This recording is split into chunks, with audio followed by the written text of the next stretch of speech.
Right. So the title of the chapters we're looking at today in Tripp's book are Doctrine of God, that's chapter 3, and then basically the doctrine of God in everyday life. That's the pattern of the book. You'll recall that you have a theological topic in the one, and then how it applies to everyday life in the second that follows. So I think the title, actually, this one's a little bit misleading because he calls it the doctrine of God, and yet if you think about, well, what is the doctrine of God, you would think it would be the broad everything of theology itself, because theology is actually the study of God. So you'd think the doctrine of God would be everything. And I think maybe that's how he started out the chapter. Maybe he intended to write a big overview, but what he really goes in on particularly is the glory of God. I really think he should have titled it The Glory of God, because it's almost exclusively throughout about God's glory. So what do we mean when we talk about God's glory? In one sense, you could say God's glory is God himself. I was thinking in the shower this morning, something you never say from the pulpit, but I can say it in a group of men. I was thinking in the shower today, I was thinking, about our face, how our face is the expression of who we are. And you could almost talk about God's glory as God's face, because it is God's presence. It's what we take in and recognize of God's presence. So glory is to God what the radiance and warmth of the sun is to the sun. It's an expression of God. Tripp gives this definition. He says, God's glory is the greatest beauty and perfection of all that he is. I'll repeat that. It's very concise. I like it for its concise nature. God's glory is the greatness, beauty, and perfection of all that he is. So we think of God's presence and God's perfections and sort of the awareness of that. God's glory is there whether or not, it's kind of the tree falling in the forest, speaking of the redwoods that we were talking about. If one falls over, it still fell over, even if we don't observe it. But when we think of God's glory, I think we don't just think of the essence of God, but we also think of kind of some other being aware of that. Does that make sense? Does that track with what you think of? The Westminster Catechism famously says in the very first question, what is the chief end of man? Do you guys know that one? Chief end of man is to glorify God and enjoy him forever. And that really gets at the heart of who we are. When you go back to the garden, our creation, we were created in God's image. And so there's that sense that from the very beginning, we were created to reflect God's glory. When you bring that over into the New Testament, and you think about the fact that Jesus is the perfect man, he's the man that we didn't become because of our sin, but in his perfection, he's considered to be the glory of God. He's the exact radiance of God's being. And so man was created, we could say, even as we look at Christ, our creation was intended to be that we reflect the glory of God. And so being that is the chief end, we can talk about just it's our desire to make his glory known. Like we don't really, when we speak of glorifying God, you go, how do you glorify a being who's already most glorious, perfectly glorious? There's nothing failing in God's glory. So what does it mean to glorify God? Well, it simply means to make that known. And as beings, as creatures, our intention it should be to live and speak in such a way that God's glory is emphasized and made known.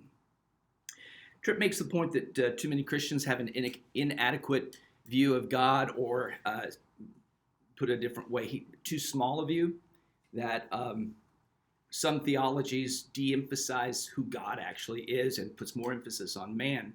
Tripp grew up in a church family, and apparently he didn't name the name of it. That was probably wise, else he wouldn't sell books to that denomination or set of denominations. But he does say that he grew up in a church where, kind of like man was big, God was small. And his brother, I think he's talking about Ted. There's Ted Tripp and Paul Tripp, and I can't keep them separate, but they both write books. And anyway, his older brother comes home from college or seminary and is talking about the sovereignty of God. And he's just going on and on about the sovereignty of God. And Paul Tripp's like, I don't want to hear about that. And he ends up throwing his shoe at his brother in anger. I know brothers don't normally do stuff like that, right, Peyton? He gets so angry he throws his shoe at him. But his brothers challenged him. He said, "Well, just the rest of the summer, just take your Bible and read your Bible through as quickly, and just outline or highlight every time it speaks of God's sovereignty, of God's power and sovereignty and control over the universe." And he said by the end of the summer, he was in full agreement with his brother that God just got, from that day, got much larger. Really, we're wired for glory. We crave glory on two levels. We crave our own glory. And even if we say we don't, we probably struggle with that very problem in our lives. And by that, I mean we want people to observe us and say, this is good. That, approval. We want people's approval. And that's really kind of craving glory. And even if we're not one of these people that wants to be out in the limelight and be a famous celebrity or something like that, at least in our marriages, we want our wife to glorify us. I was talking to my wife about this. She goes, "You're not God." I said, no, it's an analogy, honey. It's an analogy. I know I'm not God, but every man, and I think every woman, in reverse, it's the same thing for the woman. But we want to hear our mate say of us, "You're a good husband," or "You're a good wife," and here's why. It's kind of like we crave glory. At the same time, we crave glory in the sense that we want to glorify something. We innately want to find something glorious. And men are very much this way. You think about whatever it might be. It can be a sports team. It can be a car. It could be a set of golf clubs. Whatever we go after, we want the best. And we talk about the thing that's the best. Like in all of the sports, we always have the GOAT. And people love talking, who's the GOAT? Who do you think the GOAT is? Why is that important? Why does it matter? Why does it matter who's best? And yet there's that innate desire. We tend to worship that. I mean, my granddaughter got online and tried to get tickets to go see Taylor Swift. Thank you, man. It was gone there for a second. And she was crying. She was literally crying because she had great tickets picked out on Ticketmaster, and she put everything in, and then it didn't go through. And she was like beside herself because she'd been like saving up and looking forward to this. And I think she finally did get tickets, but like, why? Who cares? You could listen to her on the radio if you think it's enjoyable. I was kind of wondering that too. Why is there like such a big event? That she must be the GOAT. Concerts. Yeah. People are insane about that, and you think about it, that is so in our nature, and yet God is the only being in the universe who can of whom it can be said that He is utterly and completely perfect and deserving of all glory. We never can do justice to that, no matter how hard we try. We will always fall short because of our limitations to give God the glory that He actually deserves. Tripp talked about going to a symphony. It was kind of funny. It was really funny because he said he didn't remember the name of the symphony or the composer.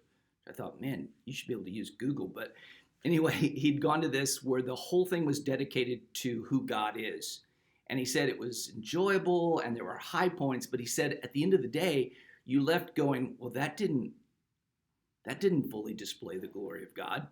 He said it's like taking an elephant and trying to cram it into a thimble with no parts of the elephant sticking out. Like that's what it's like trying to do. He also speaks about the idea of a glory war, that man is engaged in a glory war. That's the nature of our sin. Thought about in one way, like if that's the chief end of man, it's also true that the chief sin of man could be described in, we can think of sin in different ways, obviously, but one of the key ways we could think of it is as trying to rob God of the glory that's due His name. Listen to what it says in Romans 1:21. I know you know this passage, but you just hear it now in the context of what we're talking about. Paul says, for although they, and he's talking about the world apart from God, for although they knew God, they neither glorified Him as God nor gave thanks to Him, but their thinking became futile and their foolish hearts were darkened.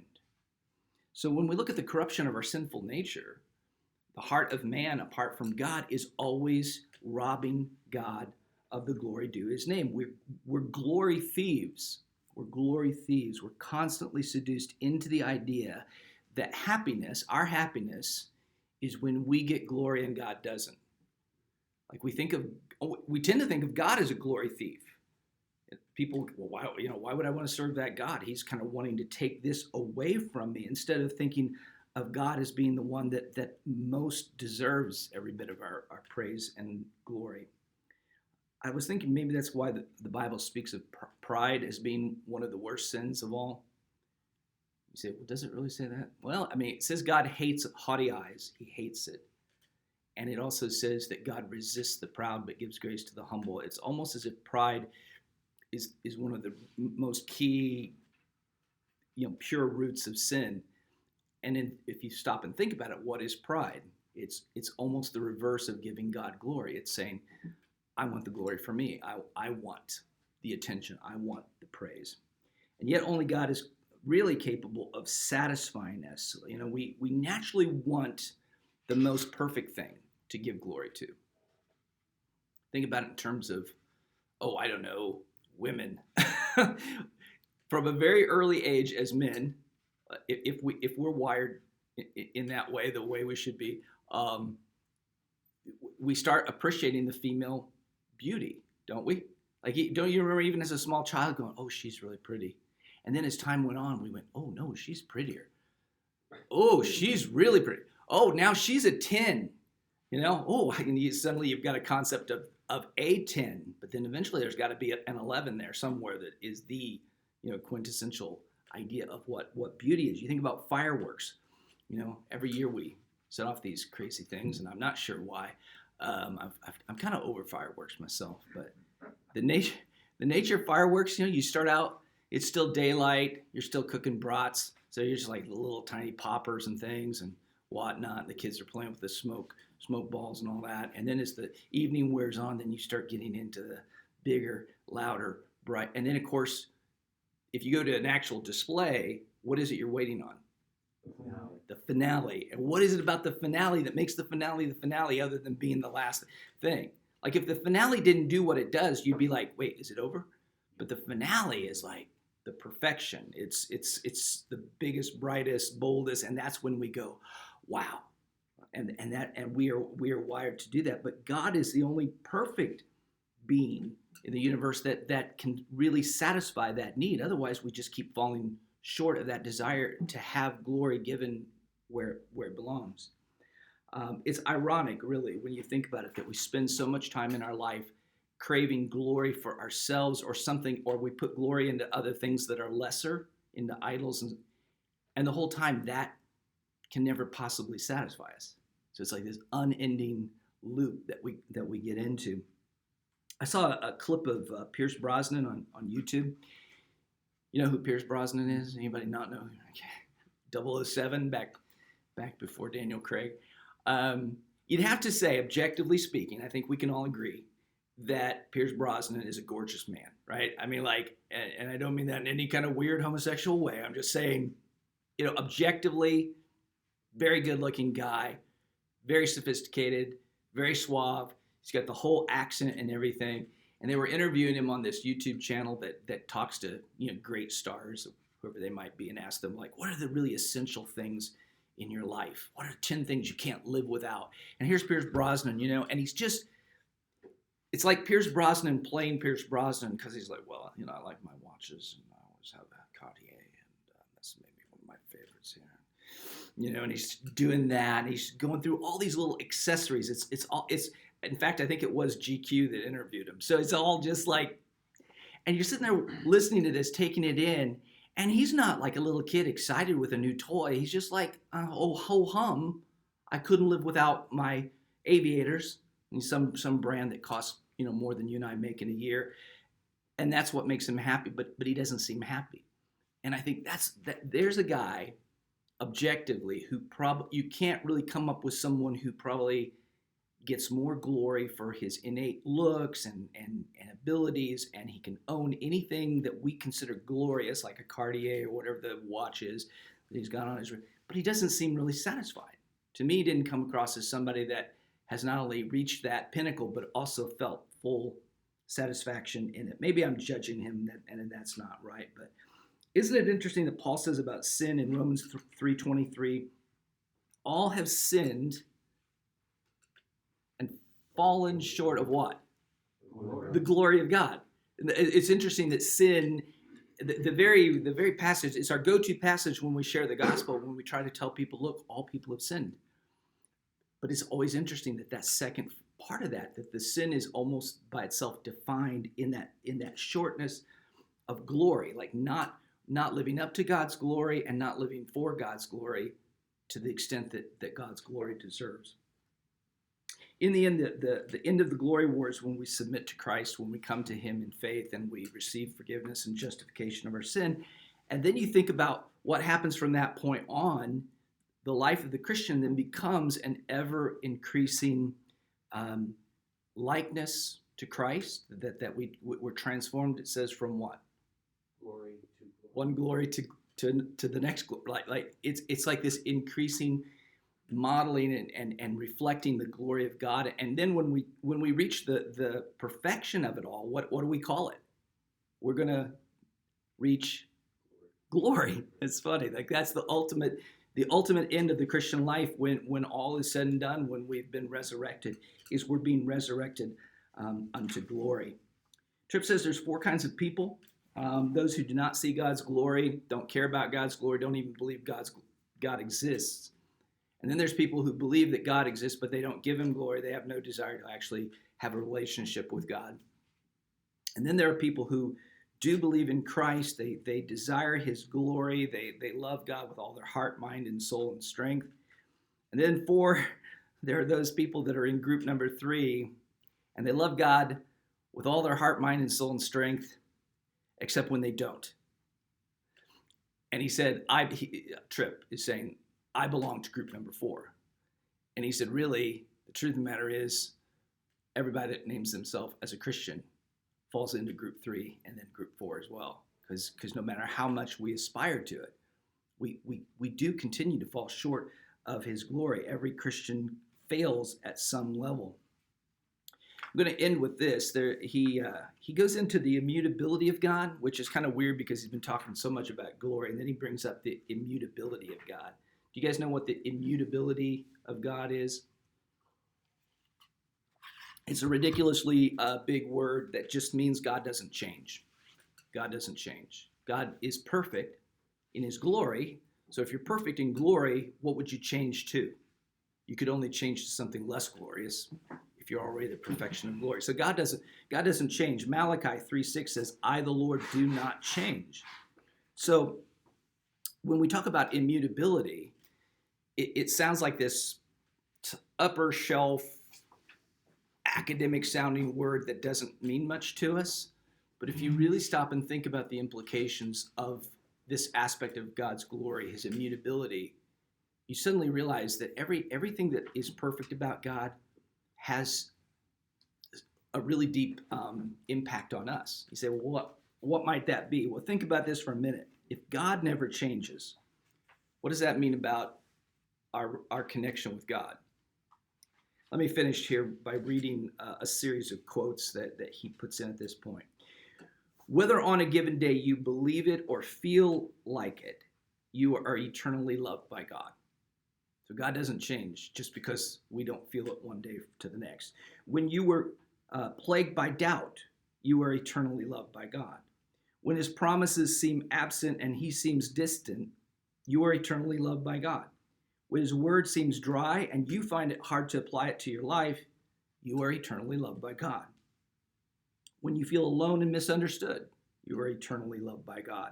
On your best day and during your worst, darkest moment, you are eternally loved by God. When pride crushes gratitude, you are eternally loved by God. When you follow him with a heart filled with courage of faith, you are eternally loved by God. Your love is never your foundation. His eternal love is. And that all is an expression of his glory. So I'm going to pass these out and we'll discuss God's glory.